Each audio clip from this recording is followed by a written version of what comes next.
Okay, so you got 10 to life, not just 10. And 10 to life. I mean, listen, I've known of people that get, people that get 3 to life and end up doing 20 years. So that to life is a very scary statement. It is. Because any little thing, infraction that happens in there, boom, it keeps going up and keeps going up. Keeps going up. Right. And you could just keep getting denied for parole every time over and over again. First of all, there's no parole in the federal system. Oh, okay, right. Yeah. And not only that, I'd like to make this clear for the record, too, because I've seen tons of articles written on this where they got it all screwed up. Oh, he got sentenced to 10 years with no parole. Nobody gets parole in the federal system. Nobody. Okay. There is no parole, right? And I don't mean you. I'm just saying these articles, because some of these articles really piss me off. You would think they should have to come to you and ask you, hey, I want to interview you. Tell us what really happened before you just write an article up kind of based on hearsay. I'm so tired of hearsay in this world. It's not even funny, man. But yeah, there's no parole in the federal system for anyone. Doesn't matter anything. Now, back in the 80s, there was a parole system. They call it old law. And in 92, when Bush went crazy, with Bush Sr. and Reagan went crazy with these drug laws, and then stupid Biden got in next, and he went even crazier with the drug laws, with the 5 grams of crack is mandatory 5 and all this kind of stuff. That's when the parole system changed too. So when you would get in there like a guy like me, and the first thing a lot of people would ask you, are you under old law or new law? You were jealous of the old law guys. You really were. You're like, damn, this guy's got a chance to get out. I don't get a chance to get out, Okay, so you start your federal prison sentence. Right.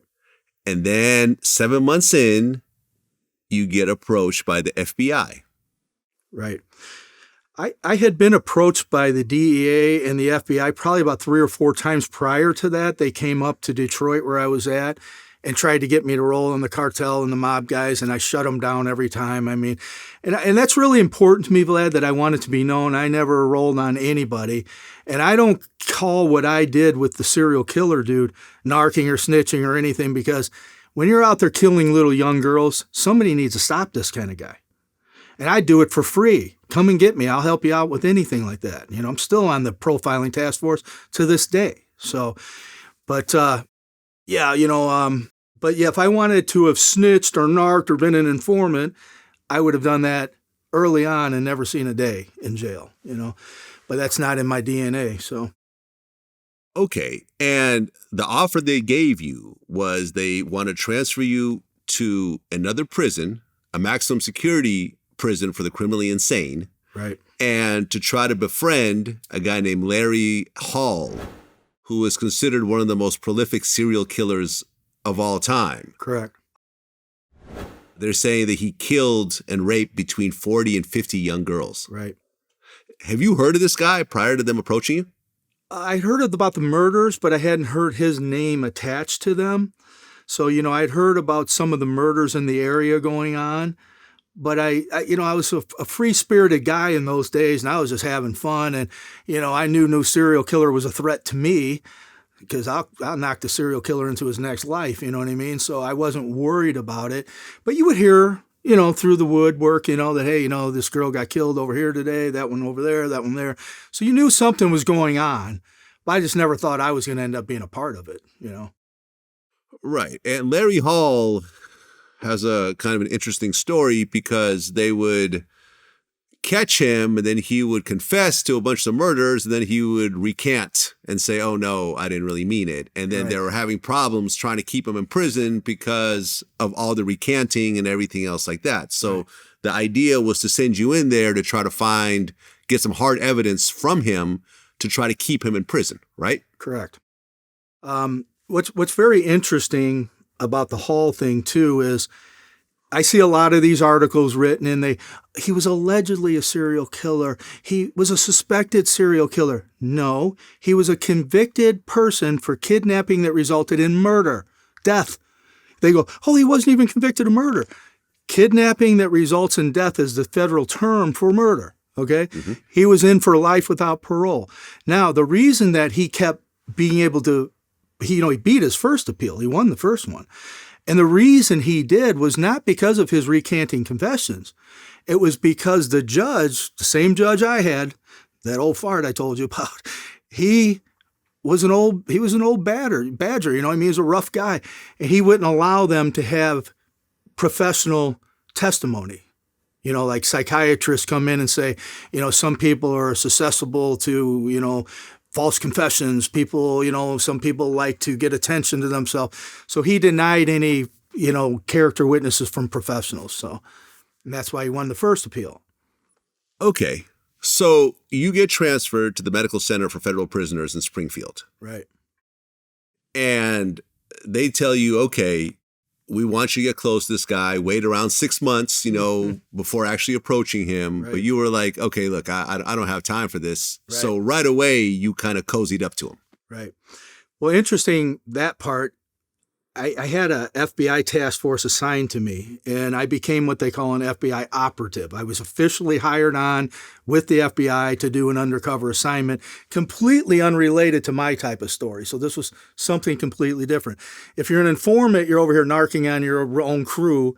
But if you're hired on as an operative, I mean, if you could stop a serial killer, they would hire you as an operative. You know, you become an actual agent. You're on the task force then.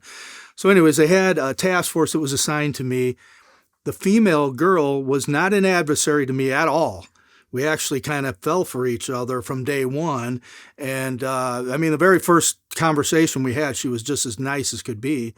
And we had a very steamy relationship, let's put it that way. You know, I have a lot of respect for her, so I'll leave it at that, you know. But when I got there, they said, well, you know, you got to watch this guy. You know, we want you to profile him for 6 months, you know, get close to him, see who he's talking to, you know, see if you can hear what his friend's opinion is about him. And I looked at all these FBI guys and I said, look, your boss, the U.S. attorney, hired me to do this case, not you. You're not going on the inside. Because I even asked Bowman, I said, why don't you send one of these FBI guys in? He goes, because he would figure them out in 2 seconds. And when you'd see these FBI guys, you knew they were cops. I mean, you just knew it. You know, they got a suit on that's one size too small. They got crew cuts. They're all foaming at the mouth, ready to dive across the table after me. I'm like, hey, take it easy, guys. I'm on your side now. You know what I mean? So, but anyways, when I got there, they were trying to coach me of what to do. I said, look, I'm not going in and following the FBI rule manual 101 and try to do this your way. Your boss feels that my skill set will win the day. And you got to remember, when Beaumont came to me, the U.S. attorney, he said, Jimmy, he goes, look, he goes, I have never seen anybody in my life that has the charisma that you do from the street level to the boardroom. He goes, you've been trained in martial arts and wrestling your whole life, so you know how to protect yourself in a dangerous environment. And you've been trained in police surveillance, so you know what to do. They all thought my dad trained me in police surveillance. Wasn't kind of accurate either. You know, I mean, yeah, I learned things through the years, but I wasn't officially sat down and say, son, I'm going to train you. You know what I mean? So they asked me, they said, well, okay, mister, what is your plan? What are you going to do? And I said, well, you know what? I never make a plan. And that's true. I don't make plans. I didn't rehearse to come in here. I don't do any of that stuff. I go in and I handle it in the moment. And whatever's happening in the moment, I believe works the best for me. When I was in college, I would take big tests, right? If I stayed at home and studied for a week for the test, I'd mess the test up. If I just briefed the material over the night before, I did great. So I got inside. I had just barely got in, and they gave me my cell, and I got into the wild crowd of all the maniacs and went down to the chow hall. And as soon as I walked in, there he was. And you're talking thousands of people, and there he was. And I was like, holy shit, you know. And I'm telling you, Vlad, it was like this magnet was pulling me to him. You know, it was like pulling me to him. And I'm moving closer and closer to him. And I'm thinking, you know, I'm just going to sit him down and talk to him. Say, hey, man, you know, tell me what happened so I can get out of here. And I'm like, no, that's never going to work. One of the last things Beaumont told me, too, he goes, Jimmy, he goes, please don't beat a confession out of him. Because the FBI guy's like, beat a confession out of him. He might get killed in there. What are you saying? He's going to beat it. Anyways, so I'm thinking this. Maybe I should just beat a confession out of him. No, that's not going to work either. So I had no plan. Got closer to him, and I bumped into him on purpose. I said, oh, excuse me, man. I go, hey, listen, I'm new here. I'd like to know where the library's at. Do you know where it's at? And he looked at me all spaced out of his mind. He goes, yeah, man, you go down the hallway and you make a right and you go down and you make another right and it's right there. I go, thanks, man. I appreciate that from a cool guy like you. And I kind of smacked him on the arm and he goes, you think I'm cool? I go, oh, yeah, dude. I go, look at all these other people in here. I go, I knew right when I seen you, you were a cool guy, man. I go, shit, look at all these people. I go, shit, you could be my kind of guy. He goes, do you want me to show you where the library's at? I said, yeah. So anyway, he walked me down to the library. Very spacey character. I mean, he could be sitting there and you could be having a conversation with him and all of a sudden his eyes would start spinning in his head and all of a sudden he just walk away, you know? And it's a conversation he started. It's like, dude, where the fuck are you going? We're in the middle of a conversation. So he's a very bizarre guy. Very bizarre. Yeah. I mean, obviously. Okay. So let me say one thing, Bled. So go ahead.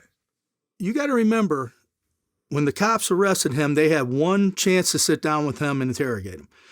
Beaumont, the U.S. attorney, never interrogated him. Nobody. I sat down with this guy every day for 6 months, face to face. Nobody ever, except for me, has sat down with him and talked to him every day for 6 months. And believe me, that shit wears on you after a time. You know what I mean? Talking to a madman every single day, it's like, man, I got better things to do with my life than this. You know what I mean? But the point I'm making is none of these people involved in this whole entire thing know him better than I do. I knew him better than anybody. So. Well, yeah, you said before long I was sitting with him and other baby killers, which are men who have been convicted of child rape and murder at every meal. Right. So you're just hanging out with the most despicable, disgusting human beings on the planet every day, essentially. Yeah. I mean, this one guy, he had a dispute with his own family in his house. He went and grabbed a chainsaw and came in and killed everybody in his own house with a chainsaw. He thought the neighbors heard him, and he ran out and ran next door to the neighbors and kicked their door in and went in there and killed them all with a chainsaw. And that was one of his best buddies that he was hanging around with, you know. So these are the characters that were all around him, mentally ill, crazy killers, you know. I mean, even Beaumont's been on many talk shows. I mean, we've done tons and tons of shows together. And he's been like, look, there's no doubt everybody in there is a killer, and Jimmy was going into a very dangerous environment.